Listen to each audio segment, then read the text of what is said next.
মঙলদৈত বান পৰিস্থিতিৰ বুজ লৈছে মুখ্যমন্ত্ৰী ডক্টৰ হিমন্ত বিশ্ব শৰ্মাই। বেঙাবৰা গাঁৱত মুখ্যমন্ত্ৰীয়ে পৰিদৰ্শন কৰিছে নোৱানৈৰ পশ্চিম পাৰৰ বানেচিগা মথাউৰি। ভগ্ন মথাউৰি পৰিদৰ্শন কৰি পুনৰ নিৰ্মাণৰ আশ্বাস দিলে মুখ্যমন্ত্ৰী ডক্টৰ শৰ্মাই। ভগ্ন মথাউৰি পৰিদৰ্শন কৰাৰ লগতে আশ্ৰয় শিবিৰত বন্যাত দুখ দুৰ্গতি তথা অভাৱ অভিযোগৰ বুজ লয় মুখ্যমন্ত্ৰীগৰাকীয়ে।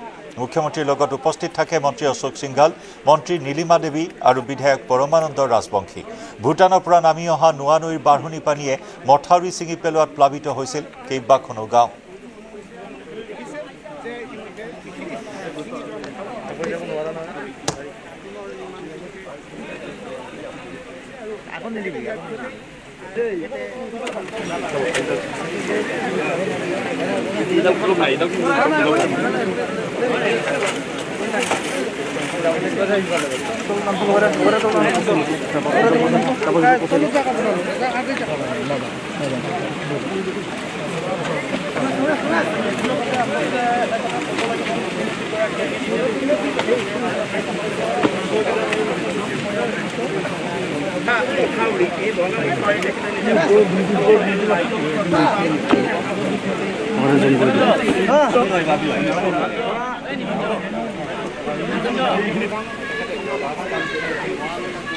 এয়া বান বিধ্বস্ত মঙলদৈৰ কেইবাটাও প্ৰান্তত উপস্থিত হয় মুখ্যমন্ত্ৰী ডক্টৰ হিমন্ত বিশ্ব শৰ্মা।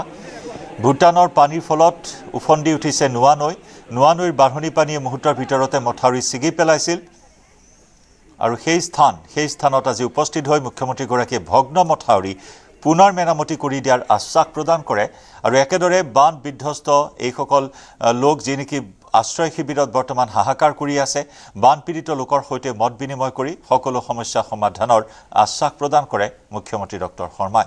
মুখ্যমন্ত্ৰীগৰাকীক সংগ দিয়ে মন্ত্ৰী নীলিমা দেৱী, বিধায়ক পৰমানন্দ ৰাজবংশীয়ে।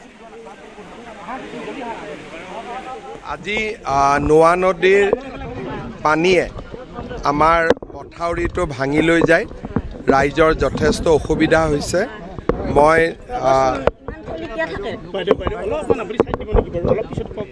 মই মথাউৰিটো চাব আহিছিলোঁ।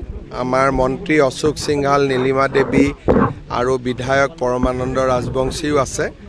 আমি ৱাটাৰ ৰিচোৰ্চ ডিপাৰ্টমেণ্টে যিখিনি কাম কৰি আছে তাকো চালোঁ আৰু ভৱিষ্যতে এই মথাউৰিটো শক্তিশালী কৰি নিৰ্মাণ কৰাৰ বিষয়েও আমি আলোচনা কৰিছোঁ। আমি যিমানখিনি পাৰোঁ, চৰকাৰী নিয়ম নীতিও আছে আৰু যিমান আমি এক্সট্ৰাকৈ পাৰোঁ, আমি যিমান পাৰোঁ ক্ষতিগ্ৰস্ত পৰিয়ালক সহায় কৰিম।